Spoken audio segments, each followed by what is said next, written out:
Hello everybody, it's Stephen here for the Idiot Quilter and welcome to my weekly episode. This is episode number 178 for August the 2nd, 2022. So what have I been up to? Well, a whole lot of different things, and let's jump right into what those things are. Let me find my pictures. So this is my winter quilt, and as you know, it started out to be a Christmas quilt, but the jelly roll package that I used was kind of mislabeled. It suggested that this was for Christmas, and although some of the fabrics do work for that theme, in general, they're not really Christmas, but the color scheme in it is sort of wintry, cooler colors, so I call it the winter quilt. And I did use a little bit of Christmas fabric in the background and in the borders as well. And I did quilt it edge to edge on Lucy using my quilt path. And here you have a close up of it. You can see I did a series of snowflakes actually, and snowflakes and swirls across it. So yeah, it's got a Christmassy vibe to it, but it's more of a winter quilt, and I'm really happy with the way it turned out. Now, I'm going to tell you something. This was a cozy quilt design. I love their patterns. I have said this many times before. Their patterns are so easy to follow. They're well written, very well written. And so I shouldn't have had any problems with this quilt. But I did, but it had nothing to do with the pattern. It had everything to do with my being geometrically challenged.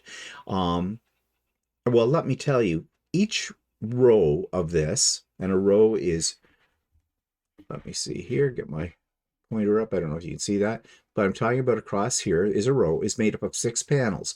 One panel has the stripes going up like this. The next panel, they go down. Then the next one, it's the same panel, but turned upside down, the same two, turned upside down. And then the last one is the same as the first. Now the colors differ because I just picked random colors. And I think that's where I got lost.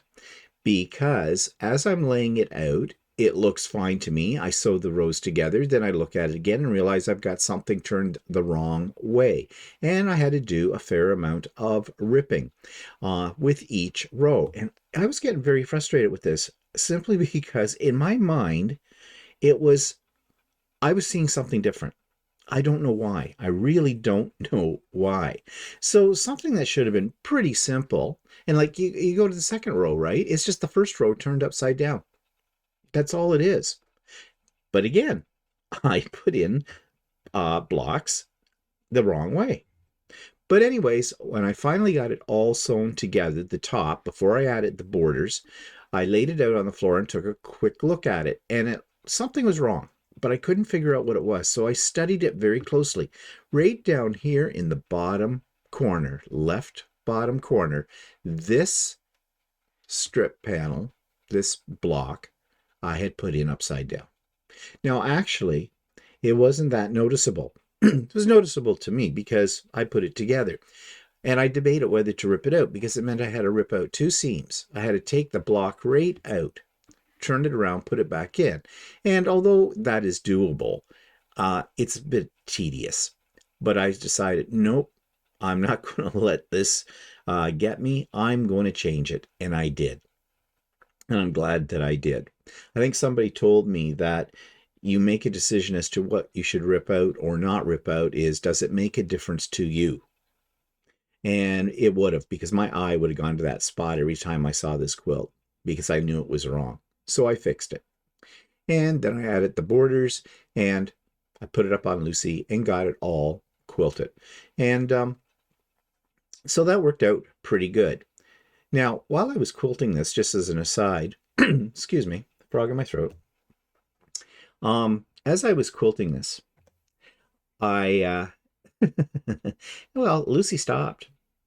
Yeah, it just stopped in the middle of a row. No power going into it whatsoever.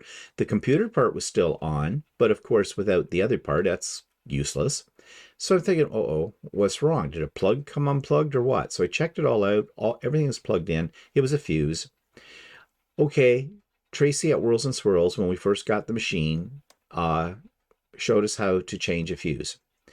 It's not that hard, but it's like you have to take off 2 panels, on the top of Lucy. There's a whole lot of screws. Then you got to put the fuse in. So I did all of that. And Lucy worked fine. But my problem then was, how do I get Lucy to start exactly with the point it left off? Because I didn't have it saved. It didn't really know what it was doing. I managed to do it. It took a while. It took a lot of fiddling around with buttons. I didn't do it the right way. I know that. But I got it to work. You would never know unless I pointed it out to you, and it's only about 5 stitches that are a little off. 5 little stitches. You would never know that I'd had a problem. So I am hoping in that 3-day course I'm taking, well, I know I will act because I'm going to ask. I'm going to ask, how do you solve a problem like that? You know, your power goes off in the middle of you when you're quilting a quilt, or something happens like what happened to me, a fuse blew. How do you get everything lined up again? So I'm hoping, without me even having to ask that question, that is something that they are going to be talking about during the course. And I'm sure they will, because I'm sure I'm not the first person that's ever had this problem. So I would like to learn the best way to do this, because the way I did it, in fact, I can't even explain how I did it, because I was just pushing a lot of buttons and the whole bit. So yeah, for me, if I learn how to do that, $600 I'm spending on this course is worth it. Yeah. So anyways, it's done now, and it sits in my pile of potential Christmas presents. I don't know yet. We'll see. This is cute. Let me get it up here so you can see it. There we go. This is cute.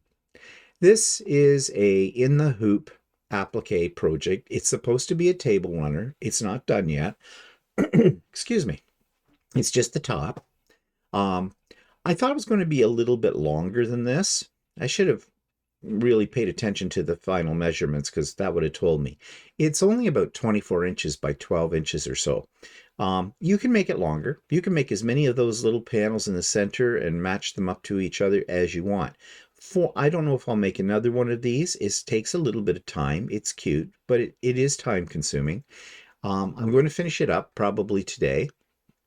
And what I mean by finishing it up, I'm going to add another layer of battleizer underneath. Well, I'm going to layer it. I'm going to make a sandwich with it.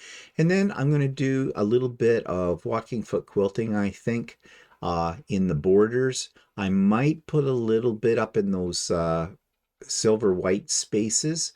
The trees already have a little bit of embroidery in them. Not embroidery, but quilting in them. Not a lot. I might go over that again. I might do something. I don't know. I'm going to do this, though, manually, because it's so small. It's not worth trying to throw on to Lucy for this. Plus, it is applique, so I'd have to isolate areas, and I haven't really done that yet. Isolating a zone where you want to put your quilting, because you really can't put quilting on top of the gnomes because they're appliqued and there's a satin stitch, and yeah, it just gets too complicated. So we'll see what I can do with it maybe later today. But it is cute, and it's going to go in, well, for now I'll put it in the pile of Christmas things, because it could be a gift. It could be a gift, and make a nice table topper, for sure. Okay, so what else do I have to tell you about? Well, an announcement. Let me just switch me over here. We have started August. This is August the 2nd. So, and it's a Tuesday. So the first Wednesday, in other words, tomorrow, is Craft and Chat. First Wednesday of every month, we have Craft and Chat. Now, I've already sent out advance notice about that with the Zoom link to anybody who's on my mailing list. So you should have gotten that by now. I sent it out at the end of last week, on Friday, I think.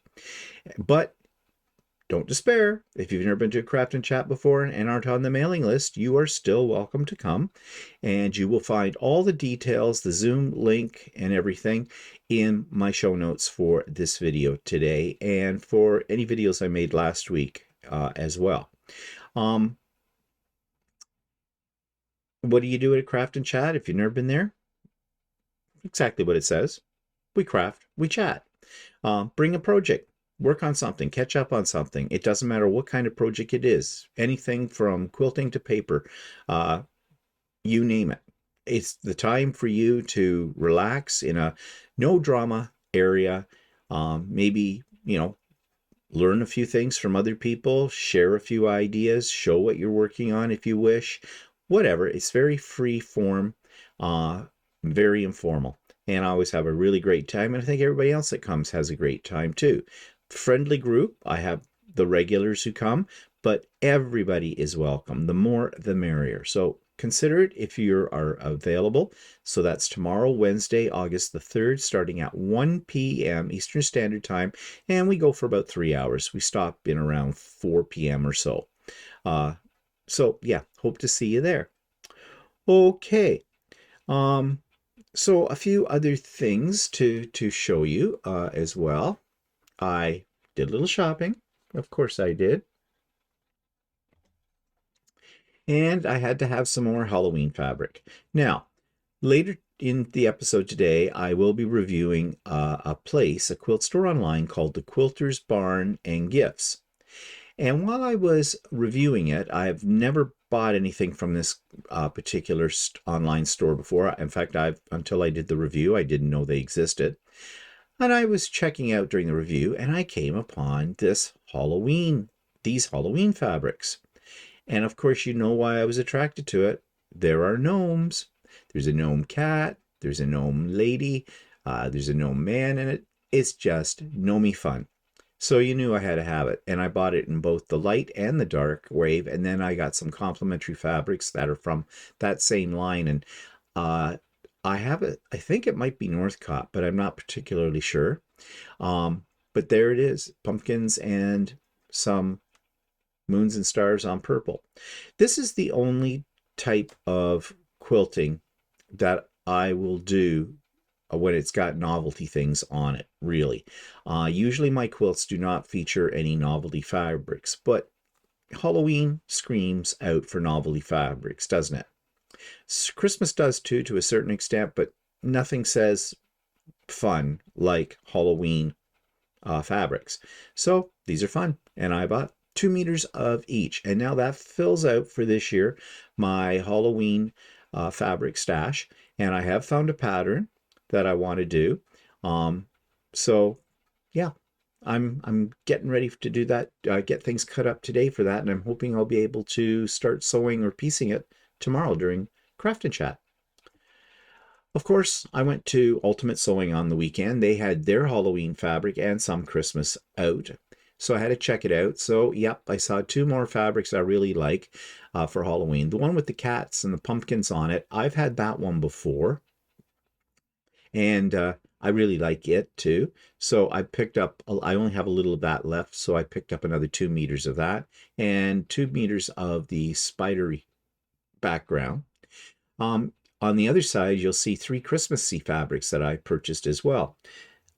You know me and blue, even though I'm not a big fan of using blue, well, I don't hate it in a Christmas project. But I saw these 2 and I thought they look really great together. And there's a green colorway in that one that's right in the foreground, the one with the, I guess those are snowflakes or whatever, starbursts or something like that. So I got some of that too. I don't know if I'm going to need any more Christmas fabric. I'm kind of down to bits and pieces now, except for these ones that I've bought and maybe a few others. But Ultimate Sewing hasn't got all their Christmas fabric out yet. It's supposedly coming out in another week or 2. The sooner the better. You know what I've said about this time of the year when it comes to Christmas fabrics. You got to hit while the iron's hot or they'll be gone. And I really think that's good advice for stores as well. Get them in before they go somewhere else. But anyways, and the other thing I bought were these fun furs. I thought, they immediately when I saw those, I thought gnome beards. But I bought 3 different colors, white, grayish, and a black. And so they're just in my stash because you never know. I may need them for something. And the price was right. They weren't that expensive. $4.49 for each one. Plus, because I go to Ultimate Sewing, I get a 10% discount, so I got, 45 cents off each one of those. So basically $4. And there's about 2 feet, about 24 inches, I think, or close thereof on each one of these. So yeah, I've got enough fun for it to last me forever. And this little guy, I'm making him, this is a prototype. This is Gus the Gnome. He is now called Gus the Angel Gnome because he has wings. And the wings are freestanding applique. And I'm trying to combine my two worlds, my world of quilting and sewing with 3D printing. So he's a prototype. I was thinking this might be a cute little novelty Christmas gift. Though I'm still trying to work on a way that I could make him also functional. Something you could have on your sewing table and use. I could put a little pincushion maybe right in the very front of him, but I don't want to take up from his face too much of that. So I don't know, could put it on the sides of him, I suppose. I have to play around with the design and see what I can do. But anyways, that's another project that I have been up to. Now, I did mention this before, a bit of a dilemma, and we talked about it extensively on So Chatty, so I'm not going to get into that again. But a lot of you gave me some really good ideas. My dilemma is this. I've had a friend reach out to me and ask if he could have one of my quilts because he wanted to give it as a gift to his ex-wife, and he would pay me for it. Okay, well, there's a couple of things that I don't know how to handle in that statement. One, this is a friend. I don't charge friends for quilts. He wanted one like similar to the kind of quilt that I gave him. Excuse me. Something in the air. So I did have another one. He likes the Canadian theme ones. And it's a quilt I made in 2020. It's sitting in a pile of quilts, and really, I forgot I even had it. So parting with it, is that a big deal? No. If it brings joy to somebody else, that's great. But do I charge? Well, what would I charge? Now, this is somebody who's a non-quilter, and I am sure that they're thinking, $50, $100 buys a quilt. And we all know. Just give me a second here. Sorry about that. I had to clear my throat. Something crawled in there. Anyways, as I was saying, what would I charge him? And I think if I was to charge him what it's really worth, and what I think it's really worth is $500. Yeah, minimum. Would floor him. And might also embarrass him, because he would know that he grossly underestimated what I was going to charge, if I was going to charge, and that becomes awkward. So I have decided the way to solve this dilemma is I'm going to give him the quilt. And if he wants to give it to his ex-wife as a birthday present, well, that's nice that they still get along and everything. I've never met his ex-wife. I don't know her. That's the other part that kind of bothers me, that if I'm giving him a quilt, and he's just giving it as a gift. I mean, another way to look at it, maybe she saw the other quilts that I had made for him, and maybe she said to him, I really like those. I'd love to get my hands on one. And maybe a light bulb went off and he went, aha, her birthday's coming up. I don't know what to get her. This would be nice. That could be. And if I look at it from that point of view, I'm thinking, well, this is somebody, it's kind of paying it forward, isn't it? I'm giving him a quilt. He's giving that quilt to somebody else. So that's really the way I'm choosing to look at it.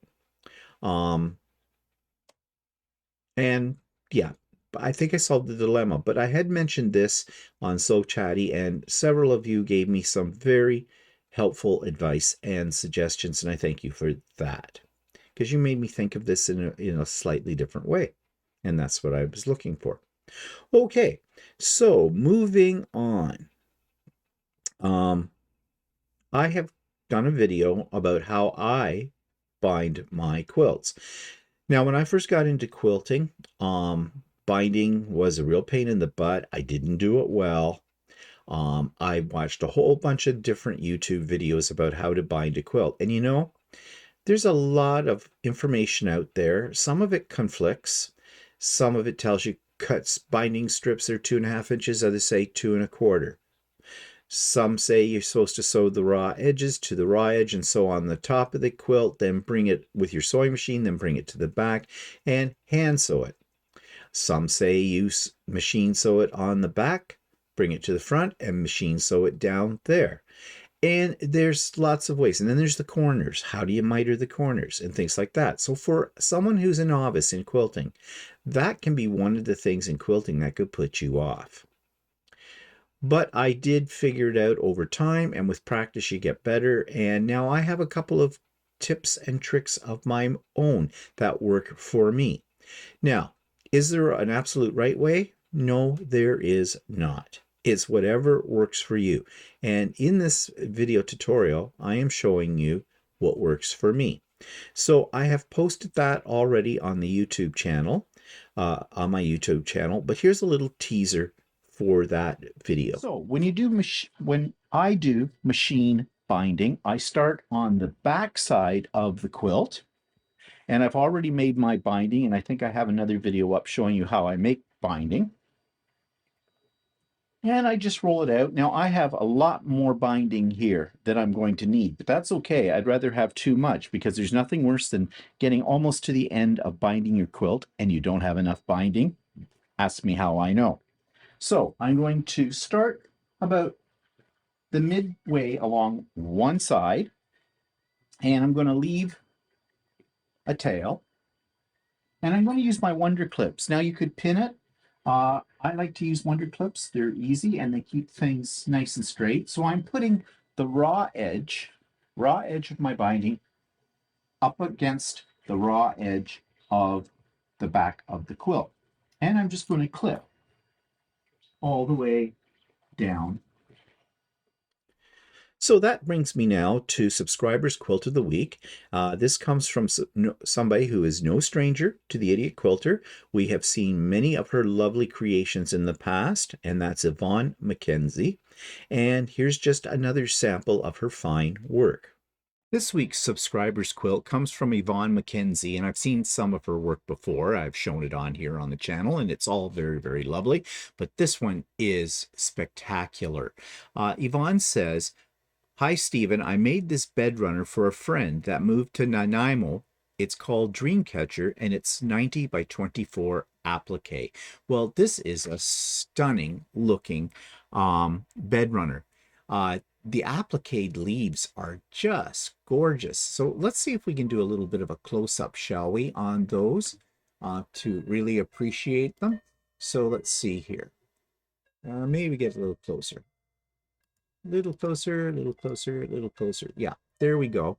Sorry, the picture blowing it up goes a little fuzzy, but you get the idea. I mean, these are each individual pieces of fabric. What a great way to get rid of some of your scraps as well. And the appliquing on it is absolutely wonderful. And I'm just trying to see here. It looks like Yvonne may have used a blanket stitch all the way around, but the stitches look very, very small. And the color she has picked, and it looks like she did the same color for them all, really just makes it blend right into the background.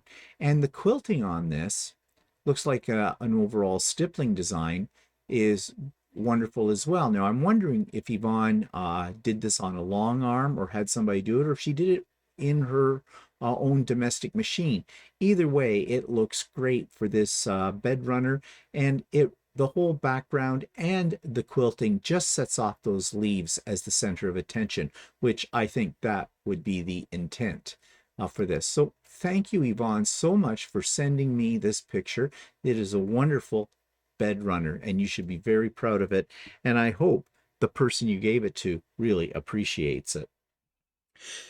And now for the YouTube of the week. This one is by, I'm sure if you've been quilting for any length of time, you know all about this YouTube channel.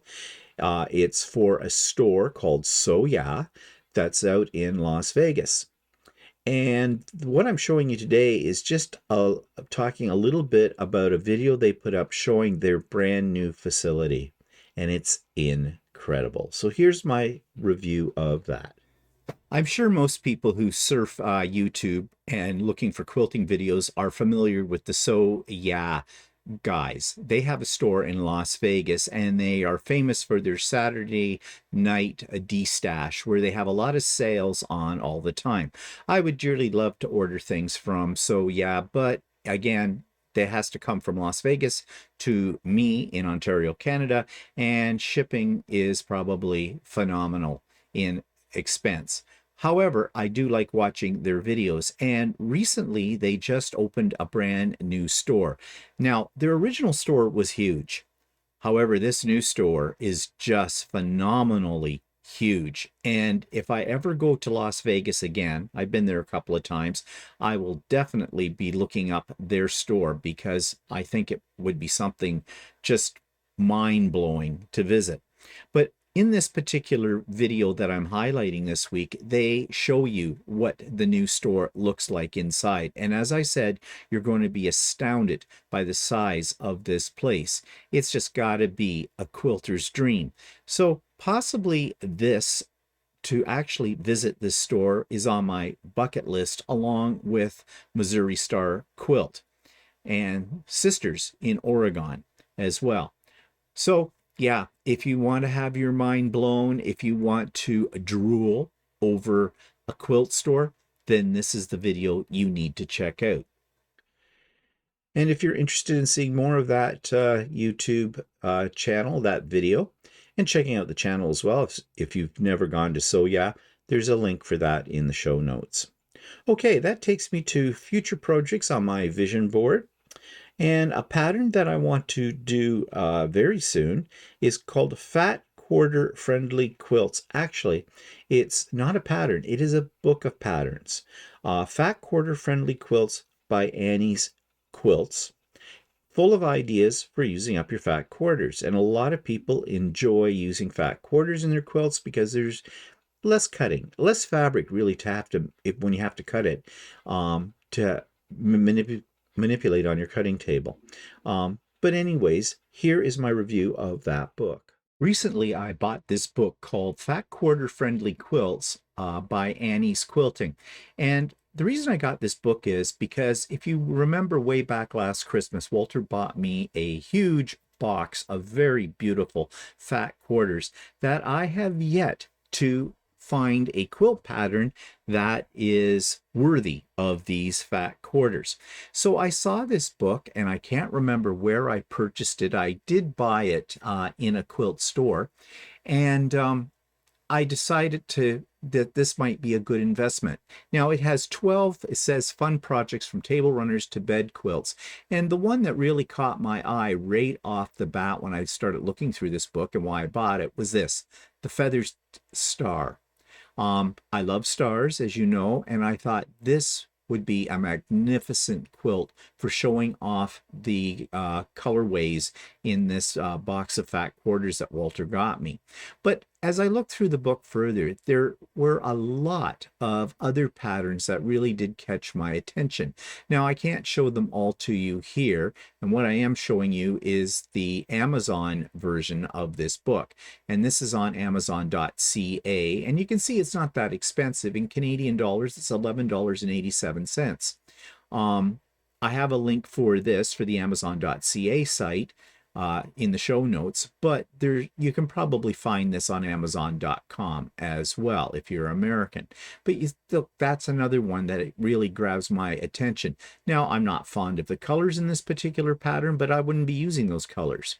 So yeah, this book looks like it's got a lot of potential, and I'm sure, as I've said, I will find a pattern in here that I can make use of for those fat quarters. That's kind of interesting as well, that table runner that's right there. So I think this book is really worth the investment. And as I said, you'll find it on Amazon, either Canadian version or the American version, and it's not that expensive. So if you want some quick projects that use fat quarters, this is the one to get. Now, I do not have a interview to talk about with you this week. Again, I'm out of interviews. Need some more. But I have a little bit of a switch around.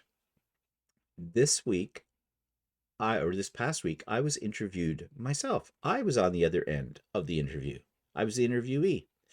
And I was interviewed by Sean Ironmonger from the channel, The Guy Who Sews.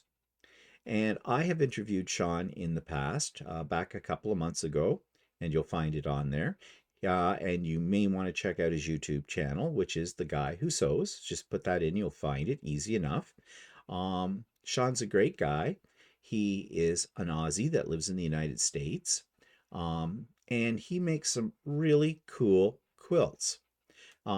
His channel is filled with really interesting techniques and tips and things he shows you that he's making.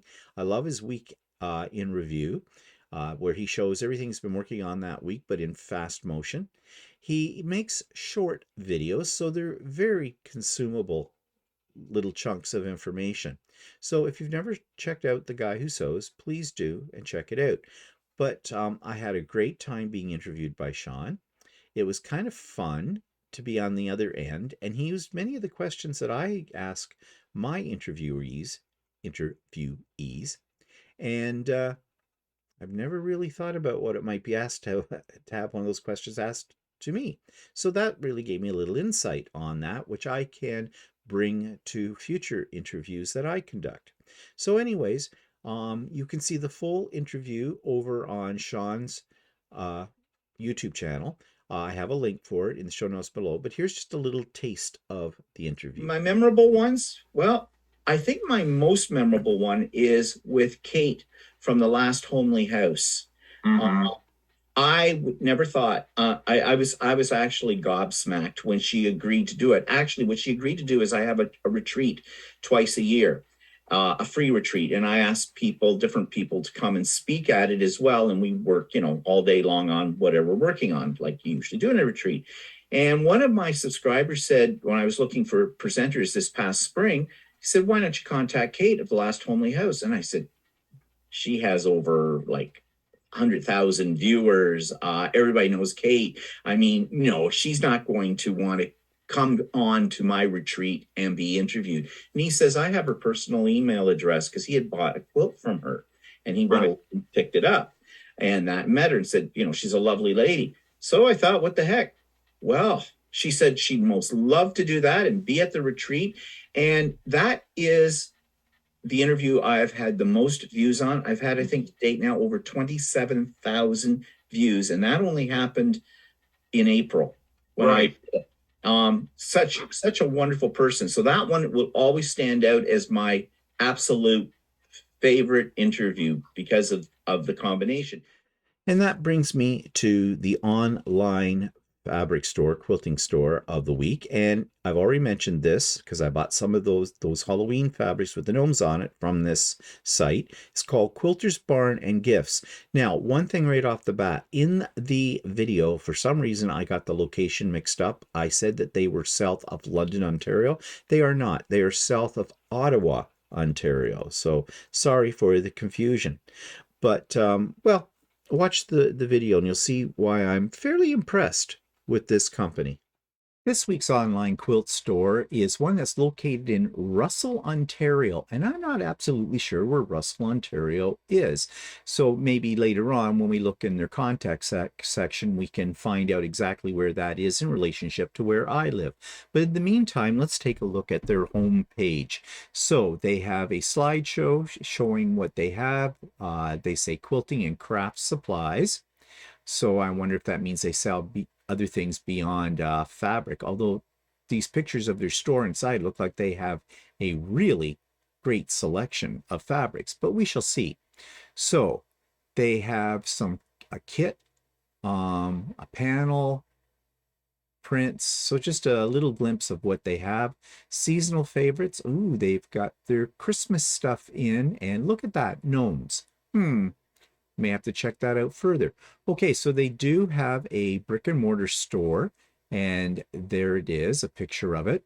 Um, they host classes, free motion quilting, walking foot quilting.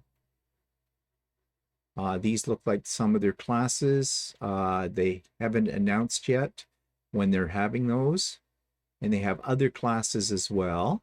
Oh, here's a map.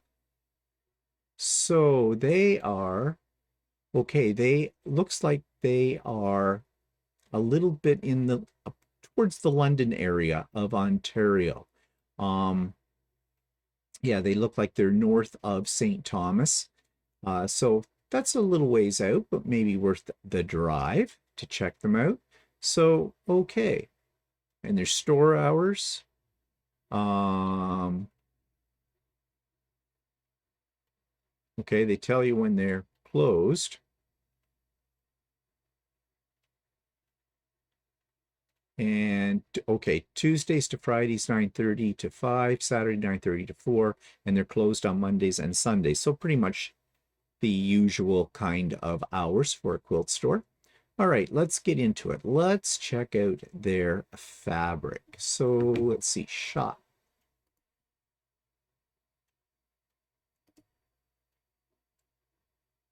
Oh, here we go. Online store. Okay. Over on the left, they have their collections. Annie's Quilting, bench pillows, books, buy Annie bags, and a whole bunch of other things. So let's look under fabric. Okay, Holly Jolly. Okay, Christmas stuff. $20, $18 Canadian, 18, 19. So it looks like their prices range from $18 a meter. I'm assuming that's a meter, up to $20. So that's in the ballpark. Nothing, that's okay. Timeless Treasures, Wilmington Prince, Fireside Backing. Okay, they seem to have, just looking at this, quite a bit to choose from. So let's go in and pick something like, oh, they have Northcott wide back, all right. Let's pop into something like, I don't know, let's just go with Northcott. This is Northcott Fractured Light. Oh, okay, I see. These are not submenus. Says down here available in 1 meter cuts. Okay, so like I assumed, it's $18 Canadian to $20 Canadian per meter. You have a next button, so you can now. All right, well, they have Scented Garden. Oh, select pattern. Okay, this is how you do this for more. Okay. Well, you can do a blow up here and see which ones they are, but you don't really know what they are. I mean, there's no picture of the individual ones. They're here, so you're guessing which, like I can figure out that the light gray, well, there's several light grays. And yeah, you might have to do a little cross-referencing here on other websites to figure out, like, okay, which one's this one? Yeah, this one? Is that this Lavender Mist? It could be. I could see how this could be a little bit confusing. So they took the easy road out here. Instead of showing individual fabrics in collections, they're showing the whole collection on the bolts. Well, it gives you an idea of what goes together, but on the other hand, I can see that that's kind of makes things a little bit confusing for picking the fabric that you want. But price-wise, they're okay. All right, let's check out pre-cuts, 2.5-inch strips. And they have fair amount to choose from. Well, yes and no. Nothing here grabbing me. Price-wise, pretty much standard, I think. Okay, pre-cut 10-inch squares. and similar. Yeah, not a lot there to choose from. Seasonal favorites. Okay, so they've got a Christmas panel, and they got some Halloween panels, and a collection of Halloween fabrics. Okay, again, not a huge selection, mostly panels. Now, I'm wondering though, if we did a search, we can search by pattern. Okay, I wonder if this is a way to see individual. I'm not sure. This is a little bit overwhelming. Let's just click on one. Okay. I clicked on it, nothing happened. Filter by. Okay, nothing in my search criteria.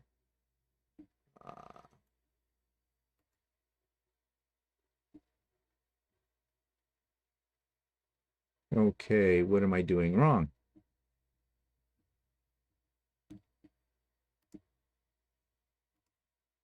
Don't really know. Okay, this isn't very helpful, I don't think. I'm a little bit confused.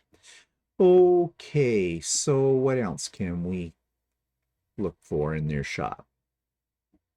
Well, by Annie. So those of you that are into bag making, not a lot here to choose from. Couple of patterns, some strapping, mesh fabric, soft and stable. Okay, so really not your go-to site for bag making. What else? Let's check their kits. Okay. So they have a few things.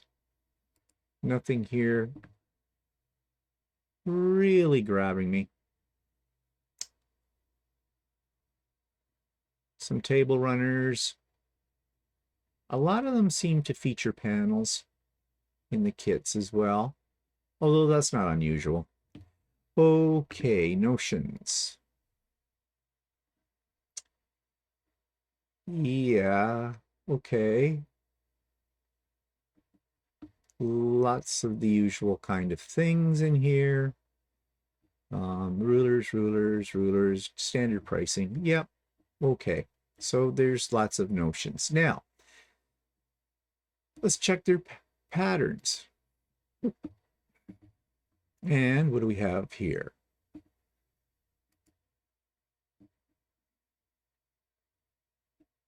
Well,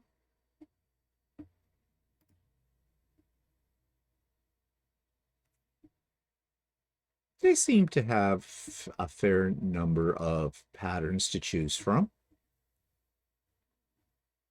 Okay, well, that's not bad. Selection looks pretty good. So there was something else. Twister. Now I'm wondering if that's the little twister tool. Ah, yes, it is. So looks like all things twister-ish. Bag patterns and the tools themselves, but not a lot of patterns. Okay. So let's see. Have I missed anything to really look at? Bench pillows, yeah, cork. Fat quarter bundles, yeah, well, they've got, it's worth the visit. I wouldn't mind going to their actual store sometime. I would definitely drop in if I was in that area. Classes, we already sort of saw some of those. I don't know if this is going to be any different. Upcoming classes. We saw those ones.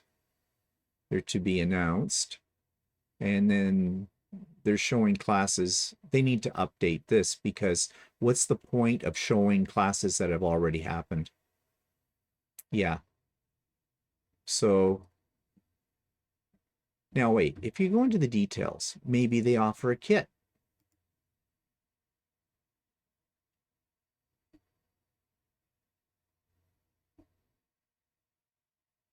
Oh, it's a Zoom class. They had Zoom classes for a while. Okay. But yeah, those have happened. So why do you have old classes on here? Unless they're going to offer them again, maybe, and they just left them there so they can change the date. That might be a possibility. And I want to find out about their shipping. So let's see. Let's do a search, see if I can find something about shipping.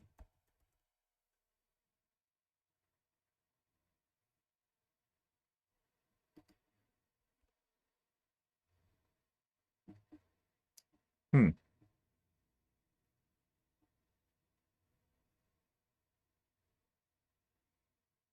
Nope, nothing in there about it. Okay, so let's go to their contact information. Maybe they talk about shipping there. No, they do not. So let's do an experiment. Let's go to shop and let's pretend buy something. Fabric. Let's just pick let's pick something at $18. Gnome's Night Out by Northcott. Ooh, that might be fun. Gnome's Night Out, yeah. Oh, it's Halloween too. I'm thinking here there might be some stuff I want. Okay, well, again, I'd have to go through this, but black stars and moons, green dots, candy corn, purple stars and moon, gray tossed gnomes. Pick that.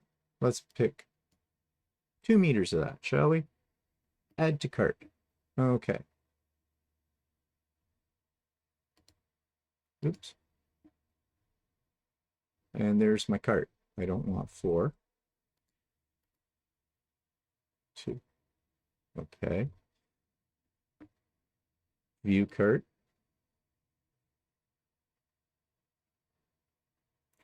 All right. So standard flat rate shipping. $15. All right. And it's standard flat rate. So that's not bad. It's not bad at all. I do like that fabric though.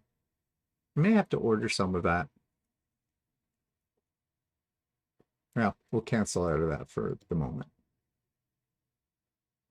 Okay, so we know they have a flat rate shipping of about $15. I'm assuming that's Canada Post, so that's not bad either. So overall, I would, if they had stuff on there that I was interested in, I would order from them.